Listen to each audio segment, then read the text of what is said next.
সুপ্রভাত বন্ধুরা, কেমন আছেন? আশা করি সবাই খুব ভালো আছেন। আর আমরাও কিন্তু এই প্রচণ্ড গরমের মধ্যে বেশ ভালো আছি।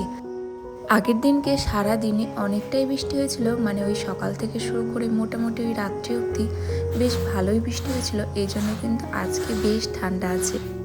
আজকে হচ্ছে রবিবার, আর রবিবার দিন মানেই একটু ব্যস্ত, আবার একটু কিন্তু ঘুরোঘুরির পালা থাকে। ওই মানে একটু চেষ্টা থাকে যে সব কাজ শেষে বিকেলের দিকে একটুখানি ঘুরতে যাওয়া।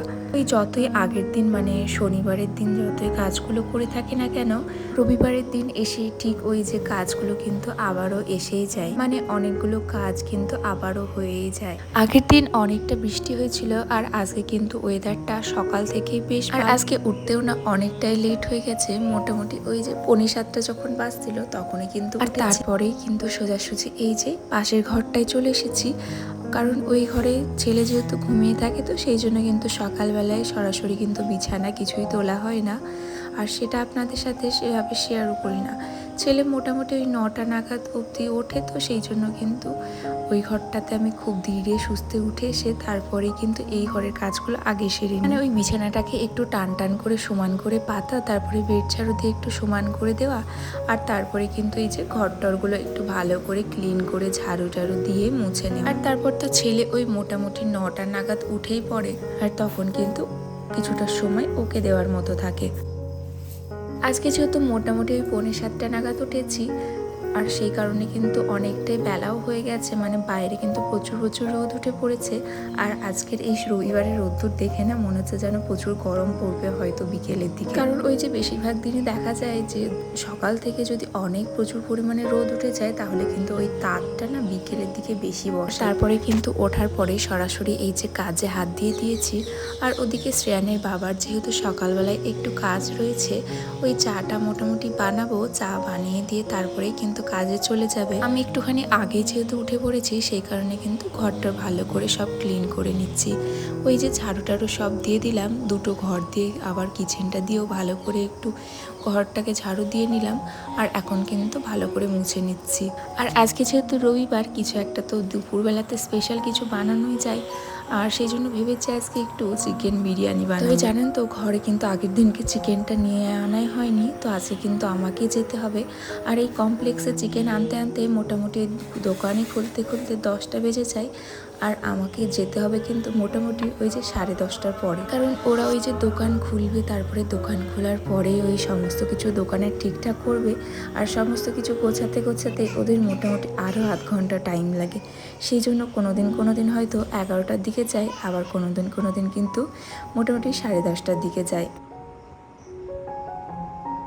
আর এদিকে দেখতেই পাচ্ছ মোটামুটি যে আইটেমগুলো আমাদের না নেওয়ার, সেগুলো প্রায় বেশিরভাগ জিনিসই এই যে ট্রাঙ্কের মধ্যে, মানে এই ঘরের ট্রাঙ্কটা একদমই খালি ছিল, এটার মধ্যেও ভরে দিয়েছি। আর তার সাথে সাথে কিন্তু আলমারির অনেক কিছু জিনিস এই বড় ট্রলিটায় আরও কিছুটা ঢুকিয়ে রাখলাম। যত এই যে জিনিসপত্রগুলো একে একে গোছাতে থাকছি, তত কিন্তু বেশি মন খারাপ হচ্ছে। একদিকে যেমন ভীষণ মন খারাপ হচ্ছে, আবার কিন্তু একদিকে অনেকটা ভালো লাগছে। কারণ অনেক দিন পর যেহেতু বাড়ি যাব, সেই জন্য কিন্তু একটা ভালো লাগছে। আর এই যে কোয়ার্টার ছেড়ে বাড়ি চলে যাচ্ছি, সেটার কিন্তু একটা খারাপ লাগার বিষয় রয়েছে।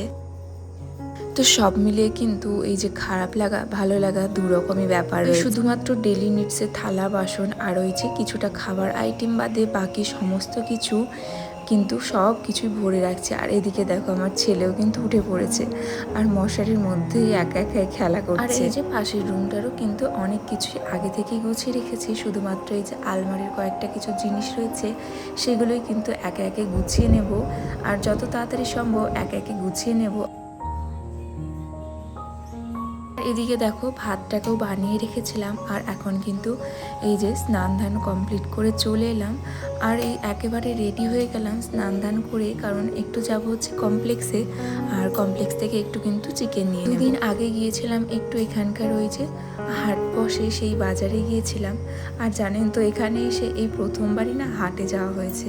প্রায় সময়ই ভাবা হয় যে একটু হাটে গিয়ে ঘুরে আসবো, কিন্তু কখনোই সেভাবে যাওয়া হয়েই ওঠে না। আর ফাইনালি যখন আমাদের এখান থেকে চলে যাওয়ার সময় হয়েছে, তখন একটু একটু মনে হচ্ছে যে এবার না একটু ঘুরেই দেখে নিই কেমন এখানকার হাট। আর ফাইনালি এবারে ফ্রাইডে গিয়ে আমরা ওই হাট বাজারগুলো বেশ ভালো করে ঘুরে এসেছি, আর অনেক কিছু সবজিপাতি নিয়ে এসেছি।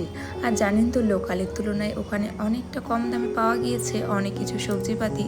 যেহেতু আমরা মোটামুটি ওই 10-15 দিন মতো এখনও রয়েছি, সেই কারণে কিন্তু অনেকটা বাজার আইটেমও করে এনেছি। স্নান ধান করার পরে কিন্তু এদিকে আমি তুলসী গাছটাকেও জল দিয়ে নিচ্ছি। এরপরে কিন্তু ঘরের ঠাকুরটাকেও পূজা করে নেব।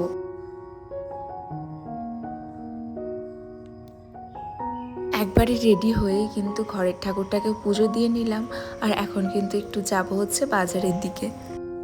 তো এদিকে কিন্তু সমস্ত কাজও কমপ্লিট হয়ে গেছে, শুধু রান্নাটাই বাকি আছে। আর আজকে যেহেতু রবিবার, সেই জন্য কিন্তু আজকে একটু সানডে স্পেশাল কিছু খাবার বানানোই যায়। তো সেরকমভাবে ঘরে চিকেন টিকেন নেই, তো সেই জন্য কিন্তু আজকে বিরিয়ানি বানাবো বলে এখন যাব হচ্ছে একটু বাজারে, মানে এখানে কমপ্লেক্সে বাজারে যাব। আর আজকে কিন্তু একা একাই যাব ছেলেকে নিয়ে, কারণ হাজব্যান্ড একটু কাজে ব্যস্ত আছে, সেই জন্য কিন্তু যাব ছেলেকে নিয়ে, হেঁটে হেঁটেই চলে যাব। আর কাছেই কিন্তু তবু কোনো দিন যাওয়া হয়ে ওঠে না। আর ওদিকে কিন্তু ছেলেকেও খাইয়ে দিয়েছি। তো চলুন এখন কিন্তু বাজারের দিকে যাওয়া যাক, আর ব্যাগ ট্যাগ নিয়ে এখন কিন্তু বাজারের দিকে বেরিয়ে যাব। আপনাদের সাথে বিরিয়ানি রেসিপিটা আর শেয়ার করলাম না, কারণ একটু তাড়াহুড়োর মধ্যে ছিলাম যে এসেই তাড়াতাড়ি করে বানাবো, আর যাতে শ্রেয়ানের বাবা এসেও তাড়াতাড়ি করে খেতে পারে, সেই কারণে কিন্তু তাড়াহুড়ো করে বানিয়ে নিয়েছি।